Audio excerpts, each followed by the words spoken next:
Assalamualaikum warahmatullahi wabarakatuh. Selamat siang teman-teman semuanya. Bertemu kembali dengan channel DCTV. Kali ini kita akan sentil Faisal Assegaf, teman-teman. Yang saat ini dia menyinggung soal IKN. Ya, masih bersama Bang Apeng Parbelak.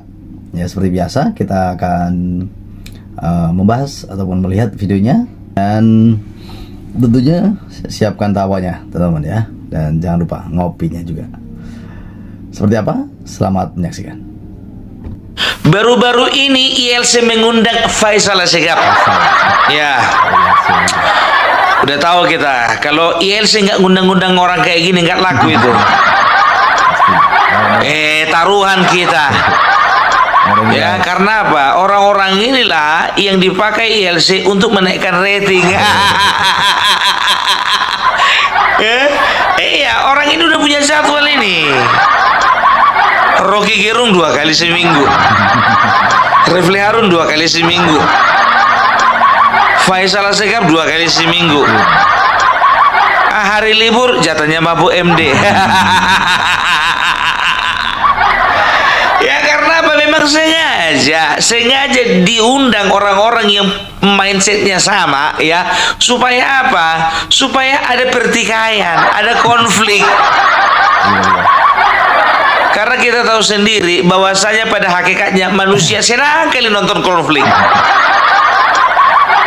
Makanya nggak heran penonton sepak bola Indonesia nggak seru kalau nggak ada kelahinya.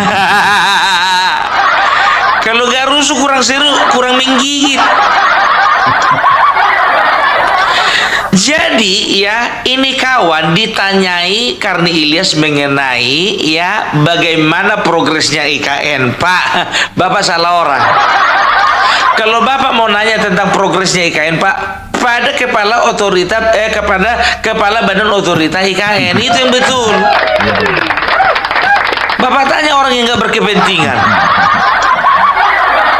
Yang Bapak tanya itu yang harusnya diundang itu ahli ekonomi, ahli sosial, ahli budaya, ahli pendidikan, ahli kesehatan, yang seperti itu, yang menunjang bagaimana pembangunan IKN ke depannya, bukan ahli tata negara. Yang katanya ahli, katanya orang ini kan bilang kayak gitu, belajar hukum tata negara udah dibilang ahli. Belum tentu semua, ya ingat ya, belum tentu semua yang lulus dengan predikat sarjana teknik memang betul-betul ngerti teknik. Pertanyakan dulu itu IPK-nya berapa itu dulu. Karni. Tapi itulah demi rating.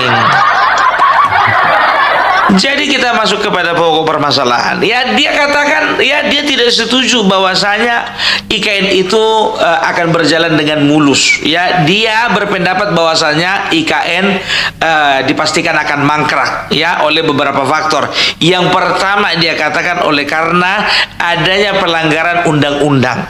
Muncungmu itu. Pelanggaran undang-undang. Presiden sebelum melakukan sebuah proyek besar seperti IKN ya, yang harganya, yang nilai investasinya itu sebesar 466 triliun, itu sudah pasti membicarakan terlebih dahulu ya dengan anggota, dengan Dewan Perwakilan Rakyat ya. Artinya apa? Artinya apa yang menjadi proyek dari presiden itu harus selaras dengan cita-cita memajukan rakyat, memajukan masyarakat Indonesia. Itu harus diselaraskan, makanya disetujui DPR, dieksekusi lah. Tapi menyesatkan kali kau. Setelah itu apa katanya? Ya, dikatakan bahwasanya akan banyak investor-investor akan menarik diri dari IKN. Dari mana kau tahu? Udah di WA orang itu rupanya samamu. Orang ini kan cuman prediksi ke prediksi. Udah tahu langit hitam dibilangnya cerah. Udah tahu langit cerah dibilangnya mau hujan.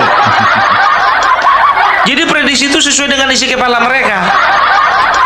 Kalau bicara tentang investor, ku bilang samamu, sekarang itu semakin banyak semakin banyak investor yang masuk ke IKN. Dari mana kau tahu opung Parabellak? Buktinya, ya buktinya sudah banyak perusahaan-perusahaan ya yang membangun asetnya, yang membangun perusahaannya, membangun kantornya, membangun pabriknya di IKN. Ingat ya, investasi itu bukan cuma melulu bukan cuma melulu masalah uang. Investasi itu berupa gedung, berupa membuka tempat usaha, membuka pabrik untuk lapangan kerja nantinya di sana. Mengerti kau? Uncung kau aja kau panjang-panjangkan. Baru yang berikutnya dikatakan katanya IKN itu akan mangkrak karena apa? Karena ini pemborosan dana dan dana tidak sanggup mendanainya.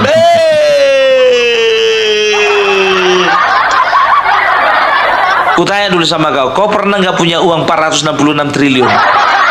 Kalau nggak pernah nggak usah ngomong. Udah pernah kau ngeliat uang segitu? Sekarang begini, IKN dibangun memang benar dengan nilai investasi sebesar 466 triliun rupiah. Tapi ingat, tidak semuanya diambil dari APBN. Gitu dia, ya. Jadi ada 3 sumber dana. Yang pertama dari negara, dari APBN. Yang kedua itu dari investor, ya, atau investasi swasta. Yang ketiga dari BUMN. Mau ku kasih tahu persentasenya? Masih kurang jelas? Yang pertama dari APBN itu senilai 89 triliun. Ya, itu dia. Kalau untuk dari investasi swasta sekitar 245 triliun. Dari BUMN itu sekitar 123 triliun. Ngerti kau? Baca dulu. Moncong aja kau panjang-panjang kan. Nggak ngerti kau permasalahan, nggak ngerti kau dari mana dana datang. Asal kau bilang mangkrak. Otakmu itu. Enggak aja, aku kesal kali manusia kayak gini. Udah aku bilang ya, orang-orang kayak gini itu bukan orang Indonesia asli. Karena apa?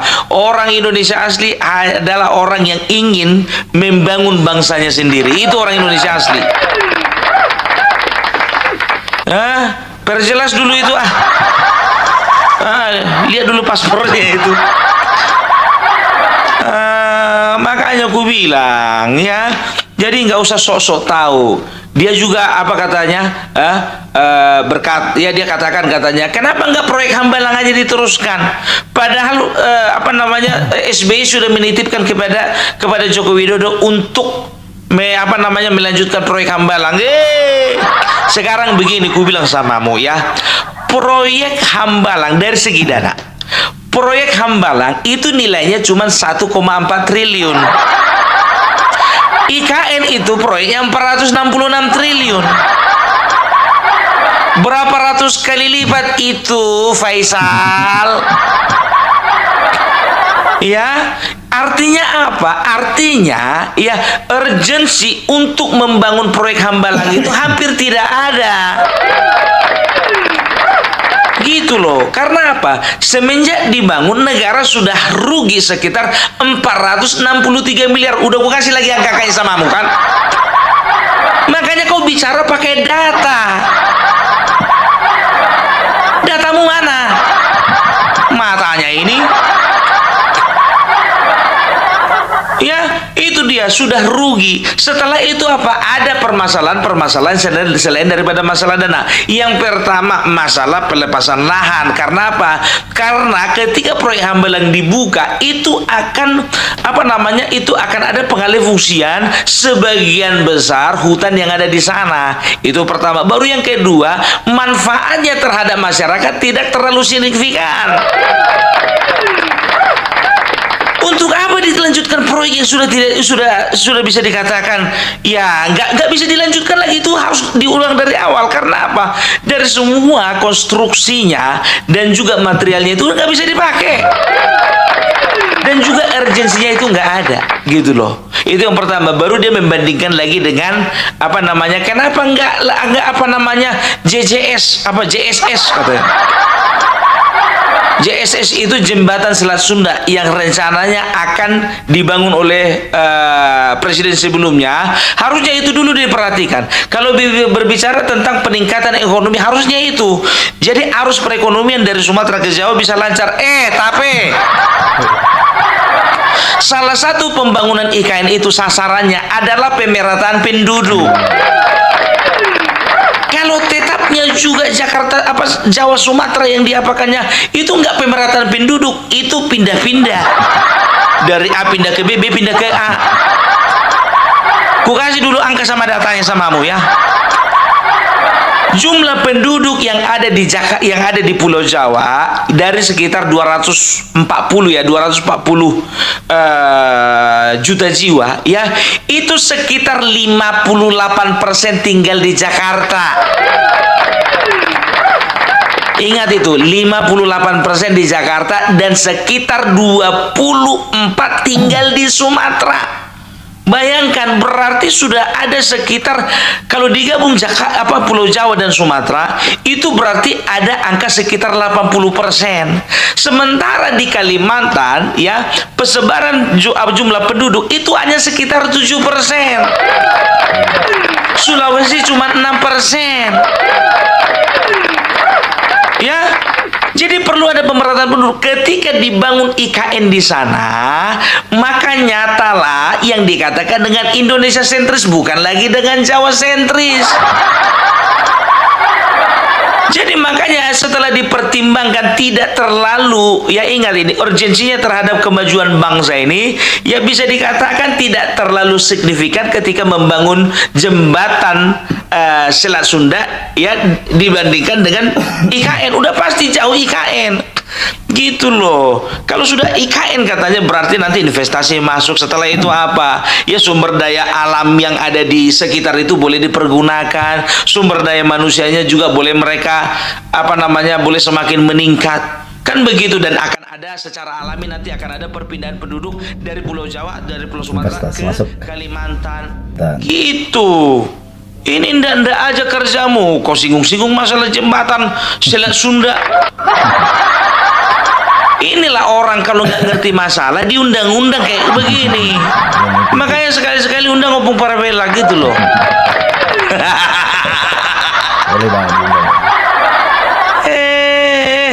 Masalah dana, masalah penduduk, masalah peningkatan ekonomi.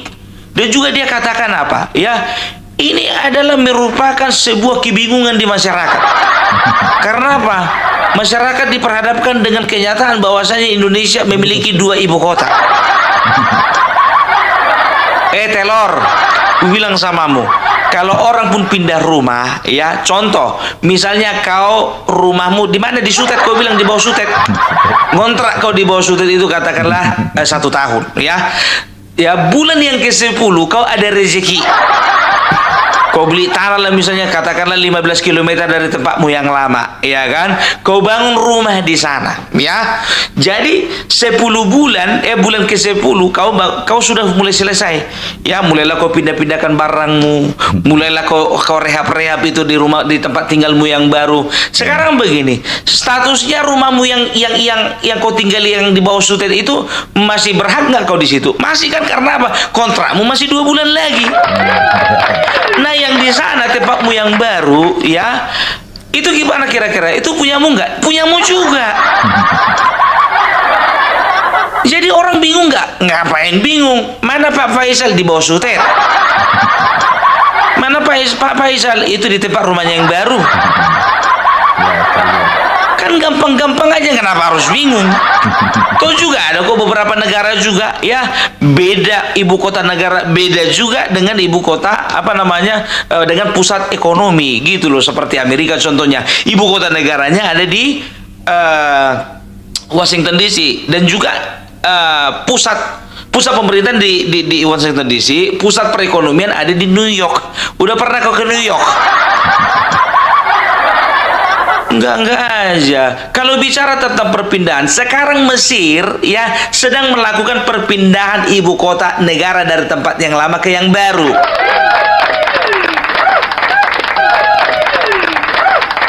Jadi mau kau bilang lah orang Mesir bingung semua.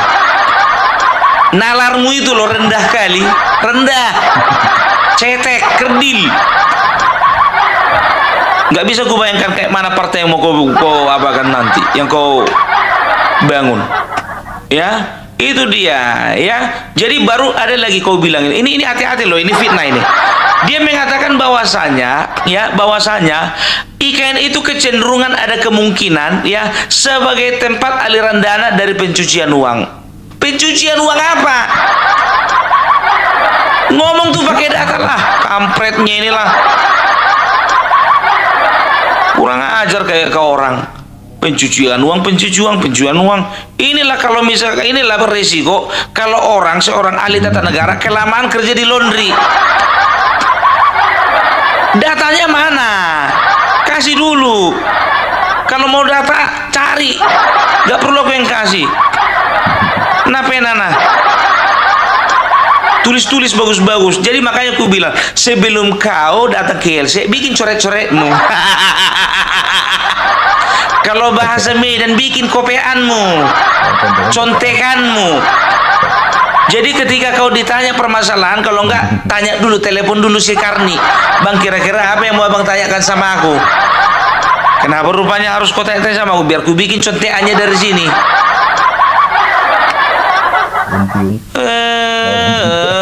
Kapunduang. Jadi udah selesai lah, ya. Jadi, dan tahu kalian ya, fitnah seperti ini dia dapatkan dari mana? Majalah Tempo. Udah ku bilang sampai sekarang majalah yang dulu aku sering beli, ya, dan sekarang nggak mau beli itu majalah Tempo.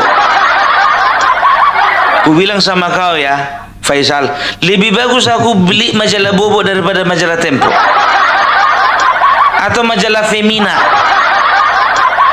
Lebih baguslah itu ku baca-baca daripada majalah Tempo. Karena apa? Hampir semua informasinya menyesatkan. Sebentar lagi ini kena selidik ini. Perhatikan aja lah, majalah Tempo itu siapa sebetulnya yang dalang dari dibalik semuanya itu, ya. Ketahuan nanti. Selalu memberikan menyajikan informasi-informasi menyesatkan. Podcastnya pun begitu, menyesatkan. Nama podcastnya apa? Bocor Halus. Yalah, kayak informasi bocor semuanya itu. Tapi tahu enggak kalian, di ujung podcastnya, di ujung talk show itu, dia katakan apa? Saya yakin bahwasanya pemerintahan Prabowo nanti adalah pemerintahan yang concern untuk membangun bangsa ini. Angkat telur dang, cari muka nih sama Prabowo. Idege, alangi dodagi, latiung, lapet. Kalau sama Prabowo aja karena presiden mau dilantik, cari-cari muka kau. Apa tujuanmu? Jadi Menko Polhukam? Jauh. Sedangkan bicara tentang IKN aja. Dan ingat ya, aku bilang sama kau sekali lagi, ini malu kau dulu kau bikin kau. Ya, Bapak Prabowo dalam berbagai kesempatan selalu mengatakan bahwasanya saya akan melanjutkan IKN. Ingat itu, mangkrak. Ngomong kau itu asal-asal aja. Ya, oke lah. Makanya aku bilang sama kalian, kalau mau cerdas kalian, nggak usah kebanyakan kalian nonton si Faisal Asegaf. Bodoh kalian dibikin, bodoh. Bicara nggak pakai fakta, nggak pakai data. Semua angka yang kusebutkan tadi punya nggak kau? Makanya kau baca informasi, bikin analisamu. Jangan bikin analisa-analisa sendiri. Jadi cenderung kau memberikan informasi menyesatkan. Oke, udahlah dulu ya. Terserah kalian, mau kalian tonton ILC itu sampai habis, tontonlah. Oke, jadi begitu dulu lah dari Opung Parbelak ya. Salam NKRI harga mati. Baik teman-teman semuanya, itu tadi